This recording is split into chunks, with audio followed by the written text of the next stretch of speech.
औज़ुबिल्लाहिमिनश्शैतानिर्रजीम बिस्मिल्लाहिर्रहमानिर्रहीम।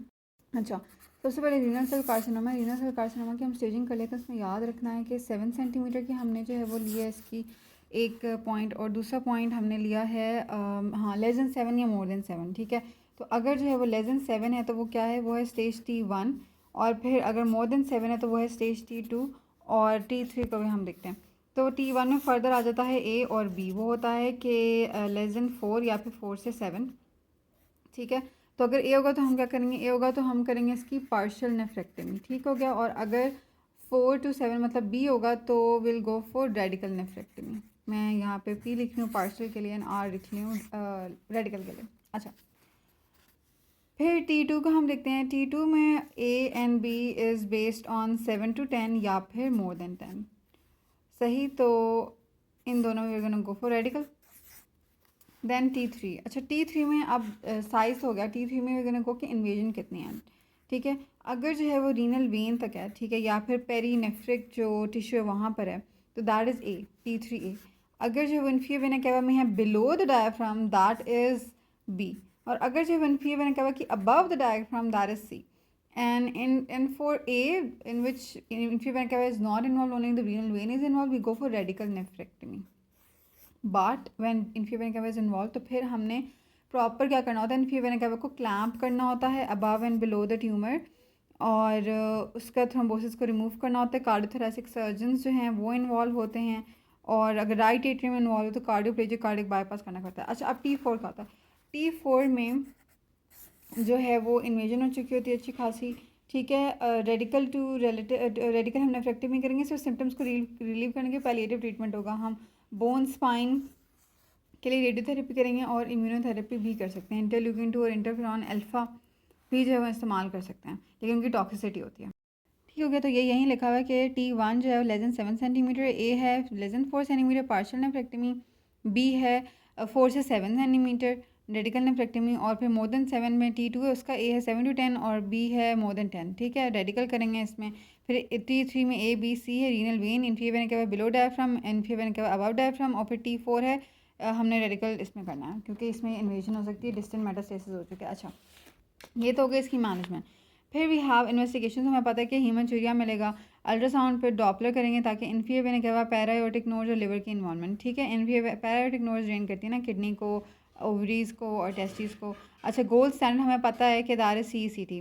MRI हम क्या करते हैं, इन्फीरियर वेना कैवा और रीनल वेन के इन्वॉल्वमेंट को देखने के लिए करते हैं। हमें chest X-ray, CT chest for lung metastasis, bone scan, PTNM classification देख लिया। अच्छा, उसके बाद इसके क्लिनिकल फीचर्स बेसिकली वीनो के हीमोचूरिया तो होगा, dragging, flank pain, palpable kidney mass. अच्छा, लेफ्ट साइड वेरिकोसील क्यों होते हैं पूछते हैं, क्योंकि जो लेफ्ट रीनल वेन है that is draining, left testicular vein is draining to left renal vein, directly नहीं ड्रेन करी बल्कि राइट वाली जो डायरेक्टली इनफी वेन के ड्रेन कर रही है इसलिए, और 90 डिग्री का एंगल बना रही है इसलिए। ठीक है, तो लेफ्ट साइड वेरिकोसील ये याद रखना है, राइट साइड नहीं होता, और इरिड्यूसिबल होगा। अच्छा, एटिपिकल फीचर्स क्या होते हैं, हाँ इरिड्यूसिबल। अच्छा, एक और बात होती है वेरिकोसील में कि अगर पेशेंट लाइज डाउन तो वेरिकोसील रिड्यूसेस, लेकिन अगर वेरिकोसील रिड्यूस नहीं हो रहा तो इसका मतलब है कि या तो कोई DVT है या फिर उसको जो है वो रीनल सेल कार्सिनोमा के साथ थ्रोम्बोसिस हो गया। अच्छा, उसके बाद आता है बोनी पेन, बोन में जहाँ जगह मेटास्टेसिस होगा उसके हिसाब से सिम्टम्स आएंगे। सही है, पॉलीसाइथीमिया इसका एक वो होता है, पैरानियोप्लास्टिक सिंड्रोम होता है, और भी होते हैं। अच्छा, खैर उसके बाद आ जाता है कि रीनल सेल कार्सिनोमा का दूसरा नाम क्या होता है, ग्राविट्स या फिर हाइपर नेफ्रोमा, और smoking, renal failure, haemodialysis, polycystic kidney disease, asbestos, ये याद रखना एस्बेस्टोस से होता है। अच्छा, वॉन हेपेलिनो सिंड्रोम का पता होना चाहिए, ये क्रोमोसोम 7 होता था I guess. Bilateral renal cell carcinoma होता है, फियोक्रोमोसाइटोमा होता है, पैंक्रियाटिक सिस्ट भी होती हैं, ट्यूबरस स्क्लेरोसिस में भी होता है, वैस्कुलर ट्यूमर होता है। ठीक है, मेंटल और रिटार्डेशन और रीनल ट्यूमर होता है। तो ये ट्राइड होता है bilateral renal cell carcinoma, pheochromocytoma और पैंक्रियाटिक सिस्ट। अच्छा, एक होता है स्टॉफर सिंड्रोम, ये पूछते हैं स्टॉफर सिंड्रोम में क्या होता है कि लिवर का मेटास्टेसिस नहीं होता, लेकिन फिर भी LFTs का डिस्फंक्शन हुआ होता है। तो non metastatic reversible liver dysfunction होता है which gets corrected after nephrectomy. बड़ी अजीब सी बात है। अच्छा, most common direct pathway spread पूछते हैं तो वेन है। ठीक है, रीनल वेन का, इन्फीरियर का, ये पूछा हुआ कई दफ़ा। और अच्छा, बस यही है इसमें सर्जिकल पॉइंट ऑफ व्यू से।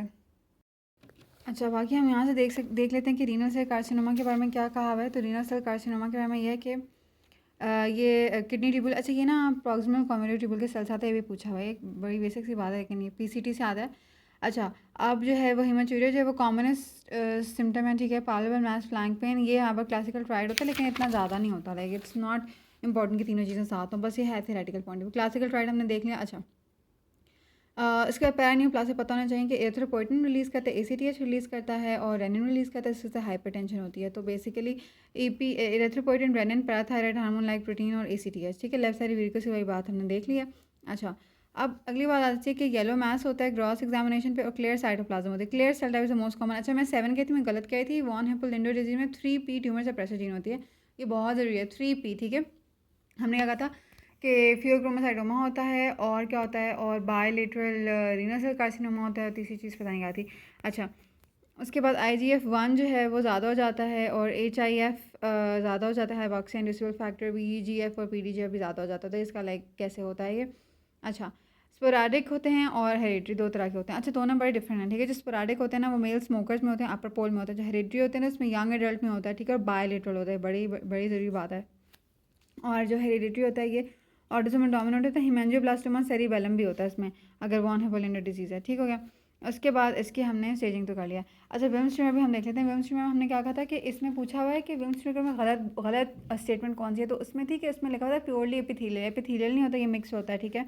ब्लास्टीमा, और इसमें जो है वो तीनों कंपोनेंट्स होते हैं। इमेच्योर किडनी मीजेनकाइम होती है, तो स्ट्रोमल सेल्स और प्रिमिटिव ग्लोमेरुलर ट्यूब्यूल सब कुछ होता है। और ये बच्चों में most common malignant renal tumour तो सारा यही है। और एवरेज एज पता है 3 साल है, ठीक है। लार्ज यूनिलेटरल फ्लैंक मसल का हेमीचूरिया होगा, हाइपरटेंशन होगी।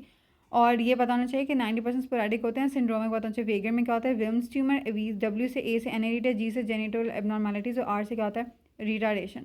अच्छा, अब इसमें WT1, अच्छा ये वेगर में WT1 11P13, WT2 का क्या है 11P15 है शायद। अच्छा, WT1 11P13 होता है, WT2 क्या होता है 11P15। और अभी हमने बॉर्न हिप्पोलिंडो पढ़ा था, उसमें क्या था 7, नहीं सॉरी 3P जीन थी। अच्छा, तो वेगर में WT1 होती है, डिनीज ड्राश में भी WT1 होती है। इसमें क्या होता है कि हमारे पास मेल सीड्रो हर्माफ्रोडिटिज्म होता है, ये बड़ा इंपॉर्टेंट फीचर है इसका। सही हो गया। मेल सीड्रो हर्माफ्रोडिटिज्म हमारे पास डिनीज ड्राश में होता है। अच्छा, बैकविथ वेडमैन में क्या होता है, हेमी हाइपरट्रोफी होती है और न्यूनेटल हाइपोग्लाइसीमिया होता है और गैनोमेगेली होती है, ठीक हो गया। WT2 होता है इसमें, ठीक है। इंसुलिन लाइक ग्रोथ फैक्टर इसमें बहुत ज़्यादा, टाइप 2 बहुत ज़्यादा रिलीज़ होता है। फिर अगली आ जाती है वज़ाइको यूरिटेरल रिफ्लक्स। वज़ाइको यूरिटेरल रिफ्लक्स हमें पता है प्राइमरी होती है, सेकेंडरी होती है। प्राइमरी जो होती है उसमें होता है कि कंजेनिटली जो इंट्राम्यूरल पार्ट ना यूरेटर का वो कम होता है, जिसकी वजह से जो इंट्राम्यूरल इंक्रीज इन प्रेशर जो उसके वॉल्व लाइक मैकेनिज्म उसको बंद करता है वो नहीं काम करता, सही। और सेकेंडरी में क्या होता है कि कोई चीज़ होती है जो ब्लडर का प्रेशर इंक्रीज़ करे, जैसे BPH वगैरह। अच्छा, इसके ग्रेड्स पूछते हैं। 1 में क्या है, 1 में नॉन डायलेटेड यूरेटर है, ठीक है। 2 में क्या होता है कि पेल्विस में जाता है रिफ्लक्स बट कुछ भी अभी डायलेशन नहीं हुई, तो 1 में यूरेटर कोई डायलेशन नहीं है, 1 में यूरेटर, 2 में कैलिसिस, 3 में 2 में पेल्विस और कैलिसिस, 3 में अब जो है वो माइल्ड ब्लंटिंग ऑफ फॉर्निसिस और माइल्ड डायलेशन शुरू हो गई है। 4 में जो है वो यूरेटर की टॉर्टुसिटी आ गई है, टॉर्शस हो गया और डायलेशन हो गई है। और 5 में जो है वो अच्छी खासी ग्रॉस डायलेशन हो गई है और पेपिलरी इंप्रेशन का लॉस हो गया, यूरेटर टॉर्शस यूरेटर हो गया, खैर।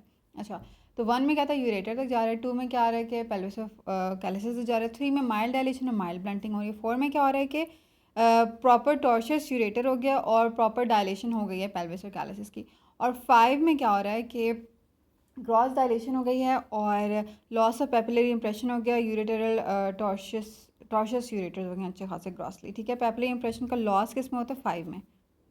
तो ये VUR के यही टाइप्स लिखे हैं। प्राइमरी में क्या होता है कि इंट्राम्यूरल लेंथ जो यूरेटर की बहुत शॉर्ट है, length to diameter ratio less than 5/1, ठीक है। ये बस ये बताना चाहिए, लेस देन 5/1 होती है लेंथ टू डायमीटर रेशियो। और सेकेंड में ब्लैडर आउटफ्लो ऑब्स्ट्रक्शन हो जाती है, posterior wall, BPH, high pressure neurogenic bladder. अच्छा, ग्रेड्स हमने देख लिया।